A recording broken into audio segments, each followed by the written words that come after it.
This is House Planning Help, episode 361. Hello, I'm Ben Adam-Smith, and this is the podcast for you if you're interested in self-build or retrofit. I'm exploring what houses we should be building in the 21st century and try to break down the major roadblocks that may get in our way. Coming up in this session, my guest is Paul Testa from Hem Architects, and we're going to be asking the question, what's the difference between a renovation and a retrofit? And this is one of the challenges when you do a podcast for a long time and you suddenly realise, hold on, here is something that we really should have emphasised. Recently, I was chatting to Judith Leary-Joyce, and she mentioned how she didn't even come across the word retrofit till quite far into the process. So I thought we need to explain what it is and why it doesn't come into everyone's process. You think if you're doing something to a house, well, maybe it should crop up. So that's my favour to ask today, that if you know anybody who is thinking about doing something quite significant to their house, maybe stripping it back, well, that is exactly the time that not only might you want to do a renovation, but also a retrofit, and why we need to answer this question. So let's get to our featured interview. And I've known Paul, I was trying to remember, is it right since I set up House Planning Help? I probably met him first at one of the AECB conferences. So I started this interview by congratulating him because Hem Architects has really grown. Yeah. So when we last spoke, probably there might have been one or two of us, and now there are 14 of us. So yeah, it's a very different beast. I don't spend much time doing the sort of coalface work anymore. I have much more spreadsheets and management now, which is a different skill set and not one that I feel naturally sort of inclined to necessarily. So let's take you back to the coalface then, yes. With a few questions here and there. One of the ones that we're looking to tackle today is, what's the difference between a renovation and retrofit? And we're going to go into this in quite some detail. We've also got things like extensions. Some people call them additions. We've got remodeling. We want all of these things explained. So should we just start with renovation? What is a renovation if I said I'd like to do one to my home, or does it actually have lots of different meanings? I think different people will have different meanings for renovation. But the way that I would approach that as a word, as a definition, would be, in its purest form, it's about bringing your house back up to standard. So making it look really nice, deal with any sort of disrepair that needs sorting out, potentially, depending on its age, replacing the electrics and the plumbing, etc. And then putting in new kitchens, bathrooms, repainting and plastering everything, and potentially new windows as well. And it's the kind of thing that people do when they buy, you buy yourself a Victorian terrace, needs lots of work. And when people say my house needs lots of work, normally it really is that kind of stuff. And most people know when you say I'm going to renovate my house to make it more modern, that's what they're expecting to hear. And then if we add on another word here, remodel, what is that suggesting? So remodeling then is suggesting that we're starting to think about how the spaces work more fundamentally than what they look like. So you're starting to think about either how spaces are connected. So are you moving doorways, or are you even removing walls so that what were multiple spaces become single spaces? So, turning something that feels more cellular into something that's more open plan, for instance, or making better use of bathroom and bedroom spaces on the upper floors is not unusual, and potentially moving windows and doors externally, although that tends to be less common. But yeah, it's a spatial thing I always think of as a remodel. And an extension or an addition? Yeah, so that is purely about creating additional space. And it's often the first thing, actually, when people really quite often need a remodel, the first thing they think of is, I'm going to have an extension, because they can't conceive that the space they've got at the moment will work any better for them. So the only way they're going to deal with whatever pain they have spatially, whether that's, I can't get everybody around the dining table, or my kitchen feels really cramped, or whatever that might be, they think, well, the way I can deal with that is more space. So extensions are about creating more space.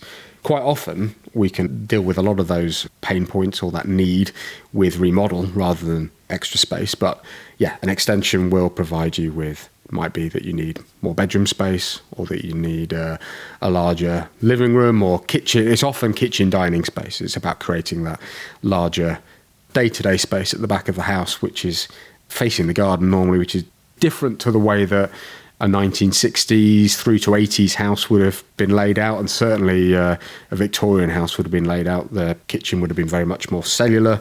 There would have been a relatively small functional dining room and then the sort of living room. We live very differently to that now, and we congregate in our kitchens.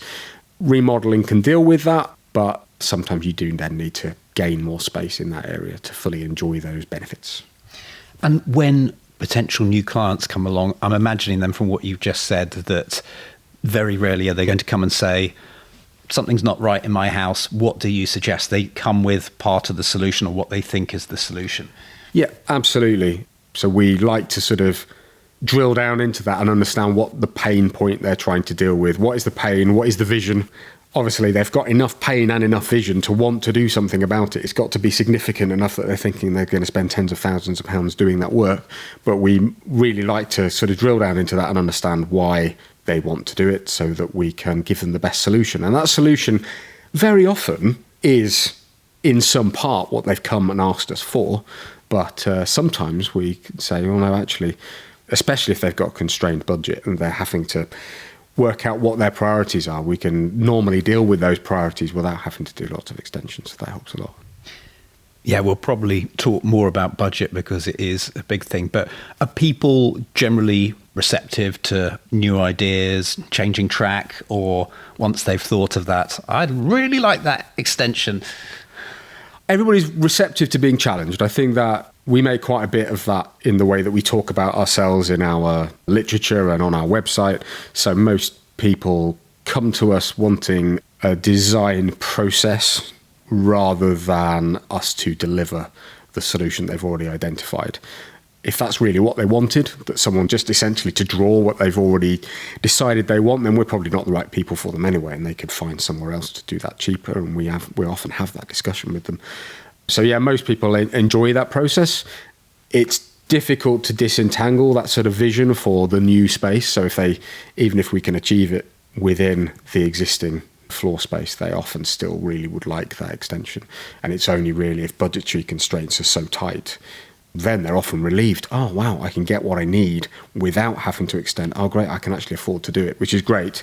That's normally a fantastic moment. For you, a lot of your work is specialist in retrofit. So we haven't really explained this. So all these things, people are coming to you, they're wanting their problem solved. Where does that fit in? What's the difference?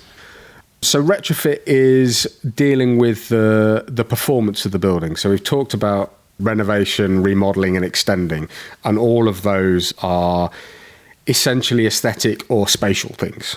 And retrofit takes the work primarily to the existing building a step further and starts to improve its thermal performance, its comfort and its health. So if people are coming to us for a retrofit, then we have to sort of drill down into why they want a retrofit, because there are different drivers for this. It could be that they want consistent energy bills so that they don't get so affected by those energy price jumps when and if they happen. Or it could be that they want increased comfort because they're not actually very comfortable in their home and they're finding that they can't get the house warm enough in the winter, or that it overheats horrendously in the summer. Or it could be that they want to essentially save the planet, to save carbon. And each one of those will have a different priority solution, let's say, and the ultimate sort of retrofit deals with all of those things, but most people haven't got the money to deal with all of those things all at once. So it's how do you prioritize? And if you were to be dealing with comfort primarily, you would be doing different things to if you were trying to deal with carbon emissions, for instance. So if it was carbon emissions, the quickest way to reduce your carbon emissions is to move to a heat pump with all electric heating. That will hugely reduce your carbon emissions, but it won't improve your comfort, probably. Although anecdotally, I hear that some people, because of the different heating patterns, might be more comfortable.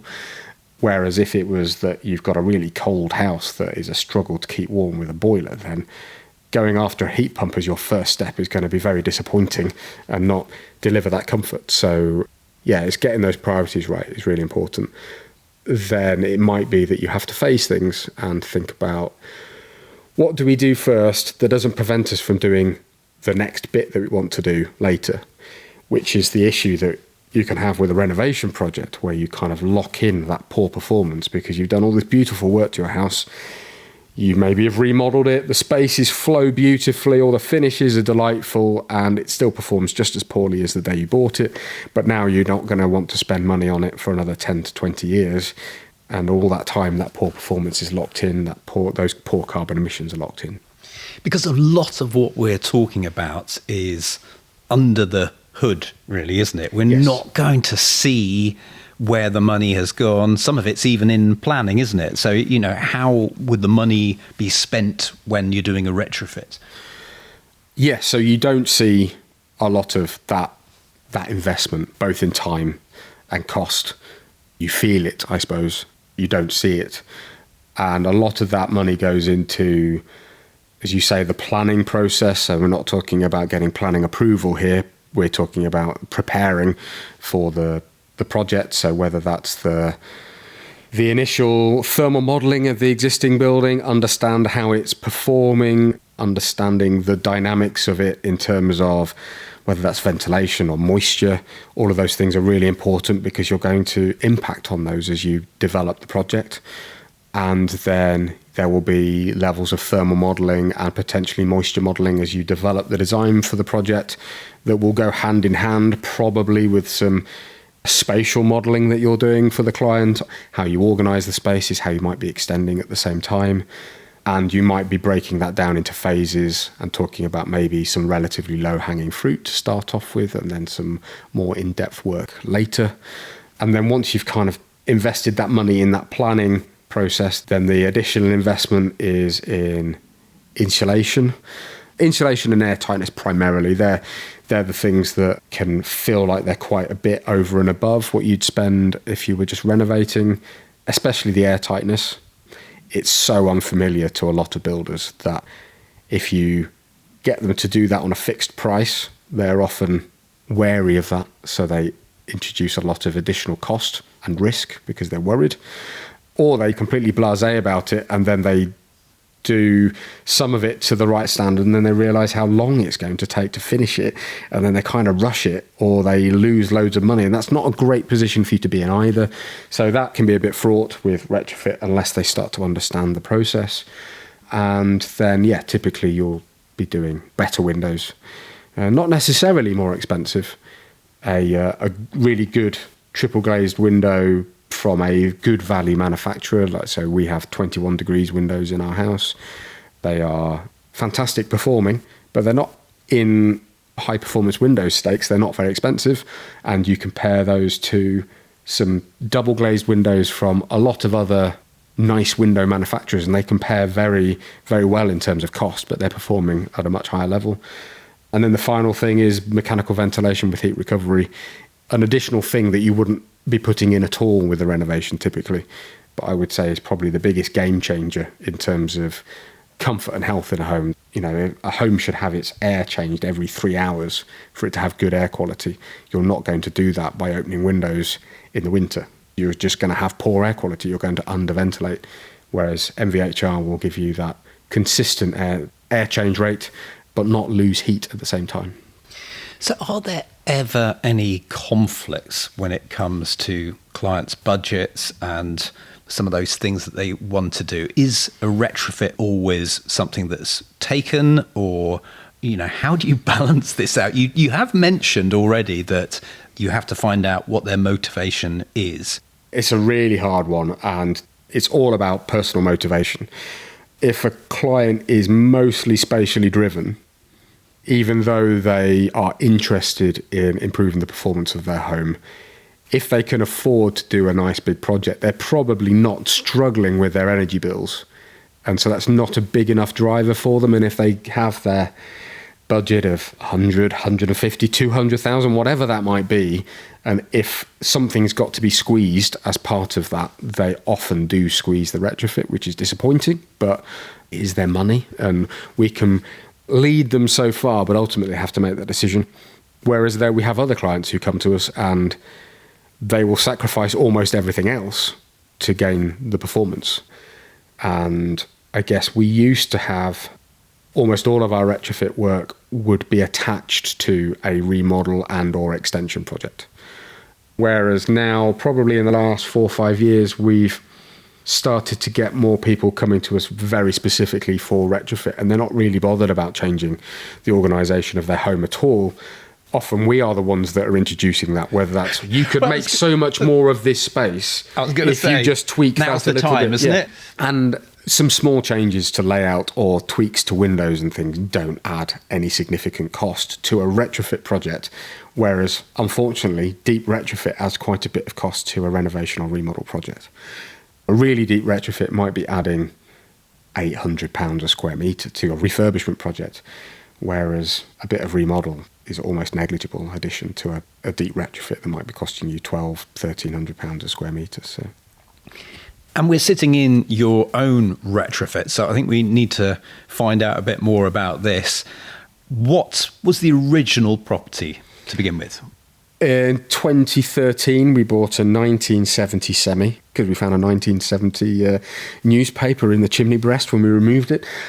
It had been extended, so it had a small sunroom to the rear, which was unbearably hot in the summer and a great cold store in the winter.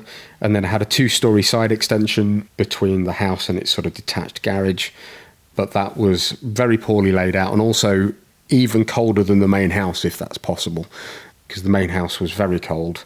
We had a harsh late winter in 2013, and I vowed at that point that we would never go through another winter without doing something about it.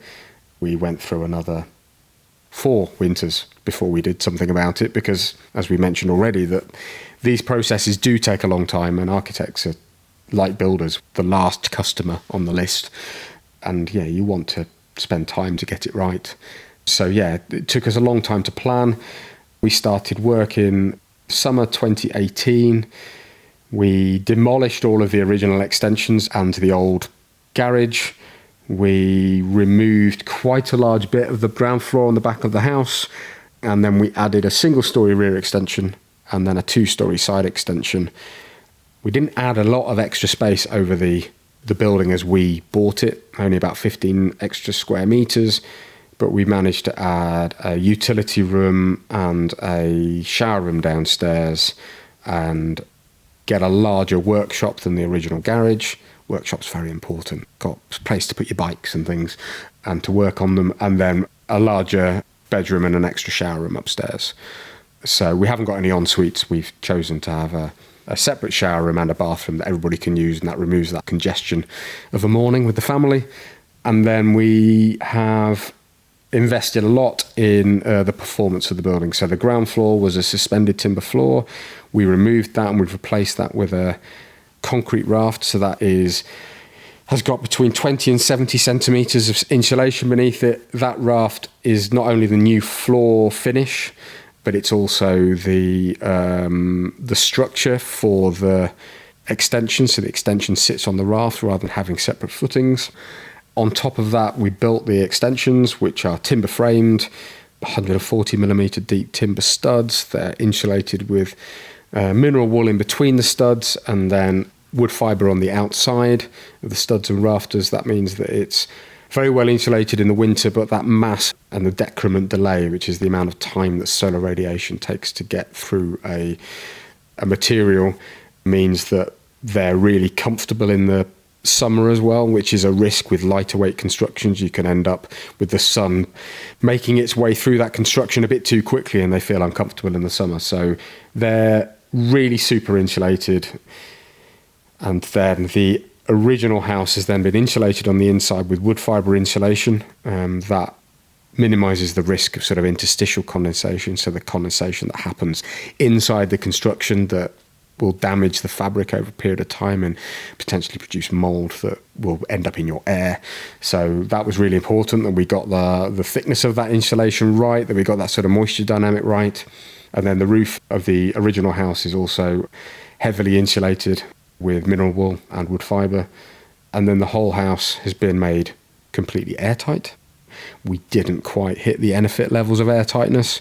At some point in the building process, after 3 air tests, we managed to get it down to 0.72 or 0.78 air changes, which is well within what Enofit requires. But then somewhere along the line, we did something wrong. And our final air test, we were 1.08, and Enofit requires 1. So I still am umming and ahhing whether I rip some finishes off and try and find that last 0.8 air changes, but the longer we leave it, the less likely that's going to happen. And does it really make any difference apart from that badge? It'd be lovely to have the badge. And then the windows are triple glazed because we have the insulation on the inside of the house. For the original house, those windows are outward opening so that the insulation doesn't interfere with the openers. And then because on the extensions, the insulation is on the outside of the timber frame, they are inward opening so the insulation doesn't interfere with the openers. And then we have mechanical ventilation with heat recovery, which means that we can replace all of the air in the house every 3 hours and not lose any heat. The house always feels fresh. There's no staleness to it. We don't have any condensation anywhere. And I think it also helps with heat distribution because we don't have many heat emitters in the house. Because of the time we did ours, 2018-19, we were almost going to go all electric as a house, but we wouldn't have had a heat pump doing that. We would have just had direct electric heating. If I were to do that work right now, there's no way I'd choose anything other than an air source heat pump. It just makes complete sense. But as it was, we have a system boiler, so a boiler with a tank. The smallest system boiler we could buy so that it can modulate down low enough to our 2 kilowatt heat load. And then we have a radiator in the living room and a towel rad. So we have a shower room downstairs, a bathroom and a shower room upstairs, and they all have a towel rad in them. And that is all the heating that we have in the house. In those shoulder seasons, so autumn and spring, we don't need the heating on. It can feel a bit cool in the morning. Maybe the house is at 19 degrees or something when you get up, but everybody has a shower, makes a cup of tea, all those kinds of things, and the house just warms up naturally to sort of 20, 21 degrees. And then in the winter, then the heating comes on. And I do think that MVHR helps a little bit with that heat distribution. The bedrooms are naturally cooler, so in the depths of winter, the bedrooms might only be 18 degrees, but that's a really comfortable sort of sleeping temperature. I have made some little portable panel heaters. They're little greenhouse heaters, 30 watts each, so they're tiny, but the girls could take them out of the workshop and put those under their desks when they're working in their bedrooms. So if they're doing homework and you're static for a long period of time, not in a bed, you might get chilly feet or something. So having that extra heat helps with that. And I think that's everything to do with retrofit. And it's been an absolute delight to live in since. When we talked about those priorities, let's just pretend you're the client for a moment here. Was this always retrofit first, or was it a balancing act with the space so that girls could have their space? You know, how did you get it right for your budget? Our budget was reasonably constrained for what we were trying to do. I mean, I think for a renovation or a remodel project, it was a fantastic budget, but for what we were trying to do performance-wise, but I wasn't really willing to compromise on any of those things. So we had priorities of making sure the space was big enough for the family. It's not a big house. It's 136 square meters, which for a 4-bed house for a family of 4 feels good, but still relatively modest in today's standards. The space had to work really well for us, but it also had to perform brilliantly. And I think that performance was, some of that was sort of professional pride. Walking the walk, having taught the talk with a lot of clients for a number of years, I had to sort of feel like that. So there was that professional pride, but also whatever we were doing to this house, we were likely to be investing more than the house was really worth. It wasn't about getting a return for that in monetary terms. It was getting a return in terms of comfort and health.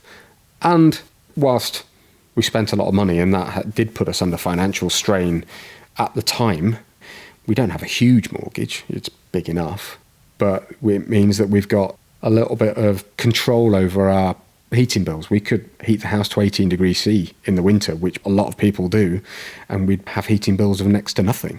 So we do have some financial benefit, even though that's about monthly outgoings rather than capital cost. And the way that we coped with that, because we didn't have enough money to do everything, was to get the building to a safe and livable standard.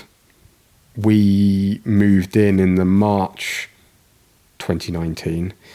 Kate and I moved. Luckily, the girls were away on holiday with my grandparents. We moved in 2 weeks earlier than they did.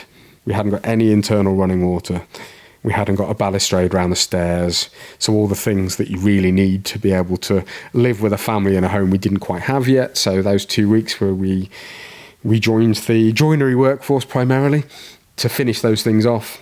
And then we've just been working on it incrementally ever since. And we've spent the sort of money on things like fitted furniture that kind of feels crazy at the time. You know, fitted furniture costs sort of £2,000 a linear metre. It's not little, but I think it has really helped to make the absolute most of the space that we have.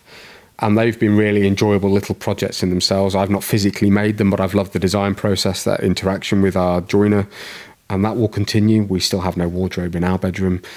We have no floor finishes in our bathrooms still, because there's always been another priority. We've done the garden since and all those kinds of things. But I see that as just little DIY jobs now, and they will, over the next 5 to 10 years, they will finally be completed, and then something else will need doing, so it will never be over. If you'd taken the renovation road, or this could be another client, what happens to the performance in that case? Are you burying your head in the sand effectively? I guess it depends slightly on how much of the ultimate building will be extension or not. So because this house is, let's say 40% of the house is new build versus the very original building fabric, to do that to building regulations, if you do it well, it's not actually terrible performance. And if that's done by a good designer who is aware of moisture risks and things, I think that can be a really decent piece of building. So that doesn't necessarily have to mean that you're locking yourself into terrible performance. And if that's taking up 50% of your building envelope, that's possibly not a bad place to be. But with the original dwelling, if you're just renovating, your energy bills are definitely going to be higher. You're going to have discomfort that you're going to have to cope with in some way or another. And that could be by throwing even more money at your heating to raise the air temperature, or by wearing additional clothes, or not using certain parts of the house in the way that you'd like to use them at certain times of year. And you will get condensation and mold. The number of new bathrooms I've seen in clients' houses where there is black mold around window frames and things, and you just know that that sort of moisture balance, ventilation, surface temperatures just haven't really been considered.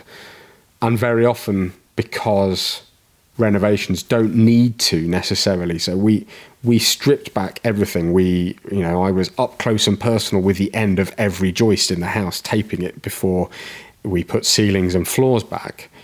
I was aware of the condition of every one of those timbers, and had any one of those been in poor condition, had any rot, etc., we'd have been aware of that. We'd have made sure that either that was treated or removed, and that the cause of that was understood and eliminated. Whereas if you're doing something that's quite skin deep, it's really difficult to necessarily find those things, identify them, and make sure that they're dealt with. So you could have a problem that's been there for a long time, and it's still going on. It's still causing you issues.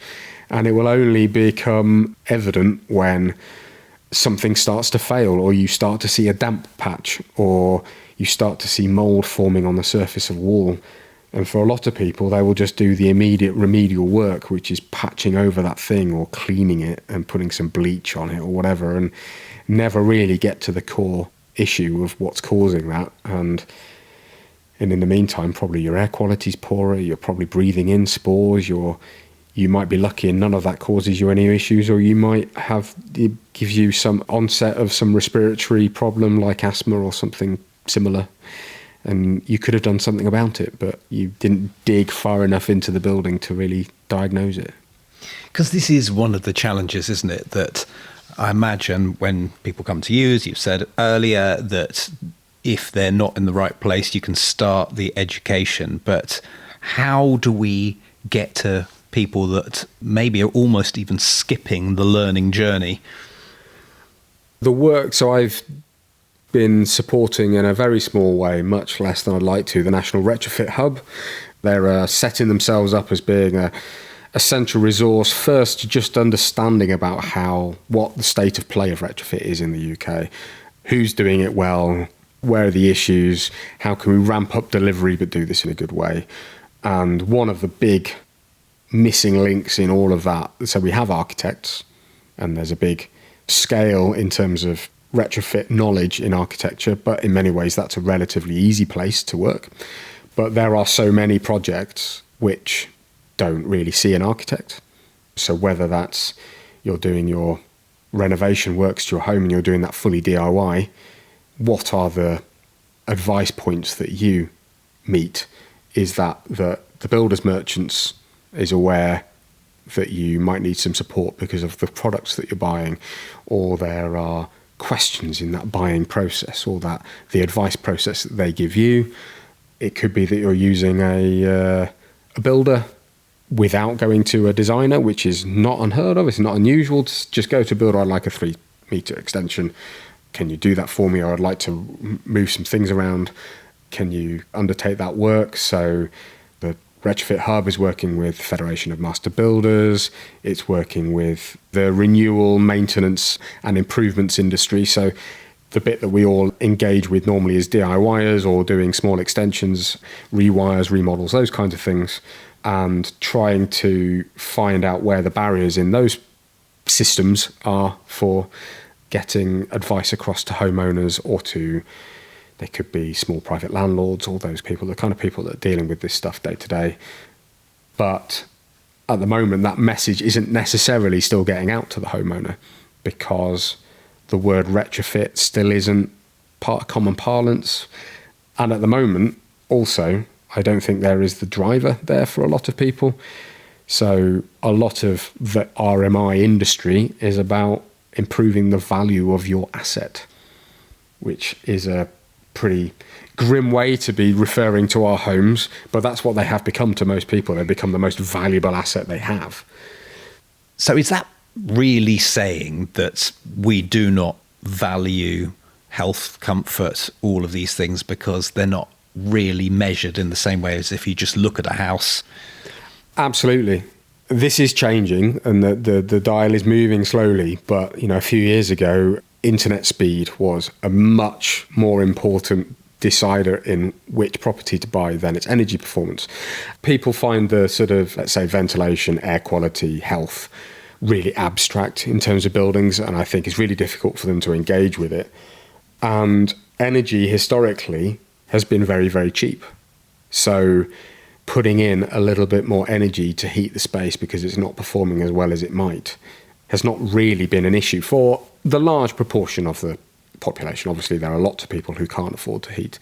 But because energy prices have risen and we had that huge shock, people are now starting just to become more aware of energy performance for their bills. So whether they'd be willing to invest tens of £1,000s in a capital project to save a few £100s a year on their energy bills is one thing, but certainly in terms of their decision making, in terms of what properties to buy, then things like EPC certificates are becoming more important. We're also now starting to see that lenders are having the carbon emissions of their loan book now starting to be examined, and they will start to get penalised for not improving the carbon footprint of their loan book. So we will start to see better deals for better performing homes. And ultimately, if people don't improve their buildings, they will start to be seen as stranded assets. So I think that's when the big shift will come, when people start to really see the value of their asset might be impacted by it not performing so well.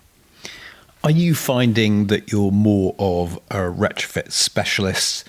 In other words, you are attracting the people that want to do this? Because it can be difficult, can't it, to turn your back on what I imagine through this whole conversation you see as common sense and addressing the building physics and trying to bring it all together, trying to hit all the things on the brief and those priorities, but yeah, doing your best shot to make it all work. I mean, I think we are very lucky that we have slowly sort of built a reputation for doing retrofit work. It doesn't mean that every project that we do involves some level of deep retrofit, but a big chunk of what we do does. And I think what we always try and do with every client is to leave the home in a better place than it was. And that might be a relatively small thing. We'll always try and make the performance of whatever work that we are definitely doing. So if that's extension work, make that as good a performing as extension as we possibly can. A part of that is just quality assurance. I think building regulations now have got to the point for new build stuff that if they're built properly to the regulations, they're not that bad. You know, they could be a lot worse. But the issue is that quality assurance, and that if left to their own devices, and this isn't a lack of will from builders quite often, it's just a lack of knowledge and understanding that, oh, well, I put the insulation in.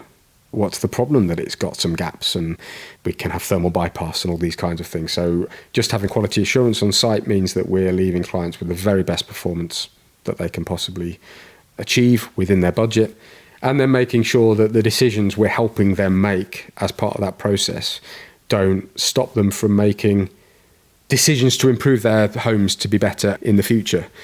It's horrendous when, you know, you see that someone has completely gutted a house all the way back to brick, invested all that money bringing it back up to looking beautiful, and none of that has been improved thermally.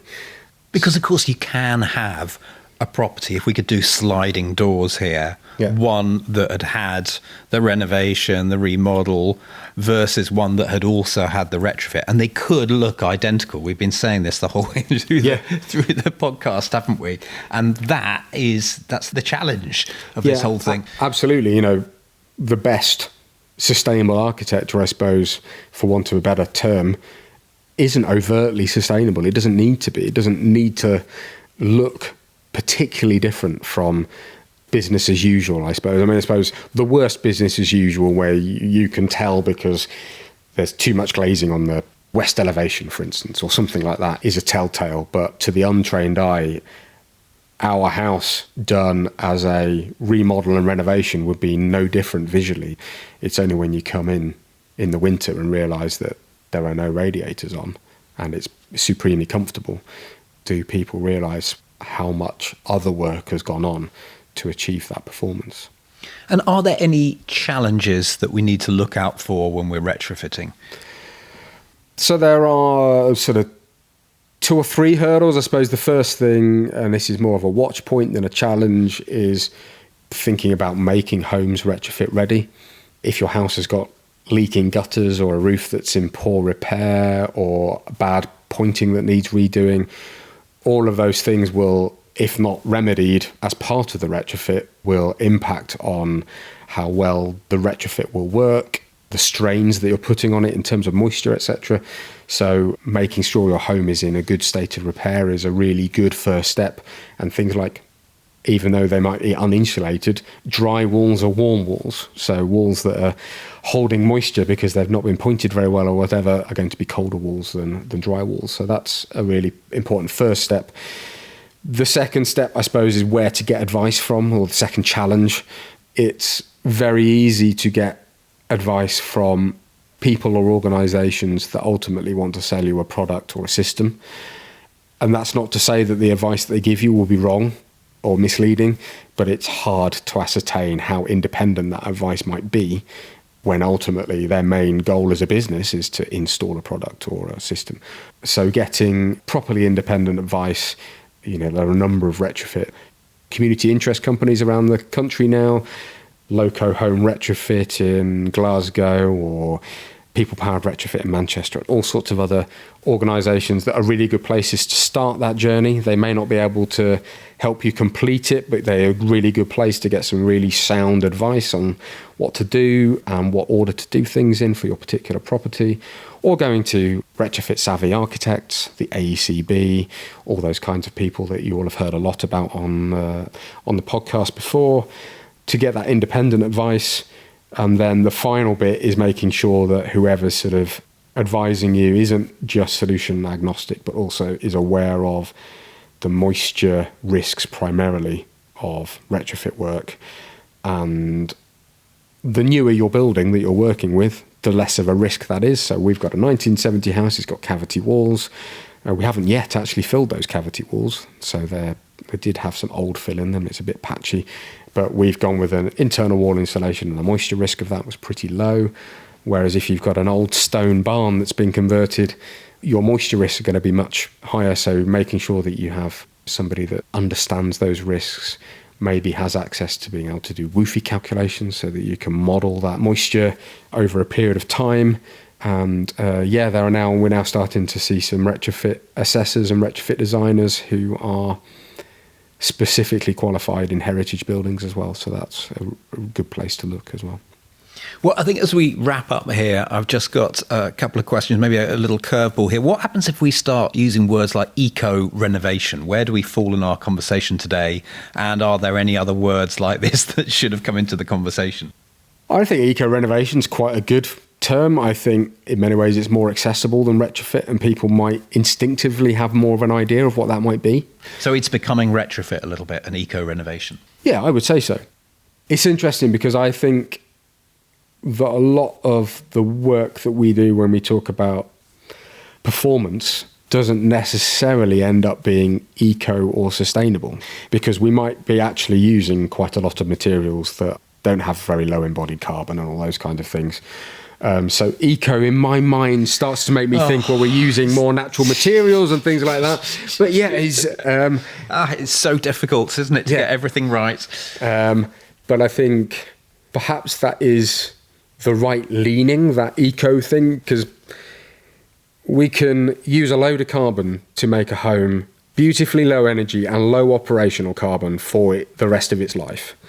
If we'd been doing this in the 70s, that would be perfect. I'd be more than happy with that, because our operational carbon of all our buildings in the country, in the world, would be lower, and we wouldn't potentially be in the position we are now.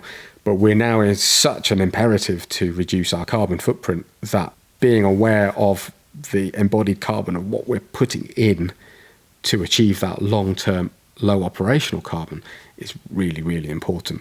So the word eco then sort of conjures up ideas of clay and lime plasters and wood fibre insulations and sheep's wool and all those kinds of things that have very low embodied carbon. Straw. I mean, not that we have a high embodied carbon extension here. It's timber frame and it's got wood fibre insulation, but would have been lovely to maybe make that out of straw bale frame or something. So semantics, terminology, we could go around in circles on all these things. Well, I think that's a good point to leave it today. Paul, lovely to see you again. Thank you very much. Likewise, thanks, Ben. Head online to take a look at the show notes that accompany this session. houseplanninghelp.com/361. You can review the key points once again in our summary. Also check out some photos of Paul's home and how he transformed it, his retrofit that we've been talking about, so you can get some visuals. If you've got a comment or you'd like to ask a question, you can do that within the show notes. Just scroll down to the bottom, or on social media. The choice is yours. We'll link you to Hem Architects. All of that at houseplanninghelp.com/361. My call to action is to check out the Hub. And this is the membership community that I run alongside House Planning Help, giving you further assistance, trying to educate you in different ways. Obviously, the podcast is audio only, but this quite a bit of video in here, our case studies where we go out on real sites and try and bring you the learnings, our courses. We have live trainings from guest experts, Ask the Expert, all sorts of things in there. You can chat to me during office hour. So come and have a look at what it's all about. houseplanninghelp.com/join. Next time, we're heading to Aberdeenshire to chat to Claire and Ross from Coldwell's Build. We'll be finding out about their prefabricated turnkey passive house solutions. That next time. Thank you so much for listening. The House Planning Help podcast is produced by Regen Media, content that matters.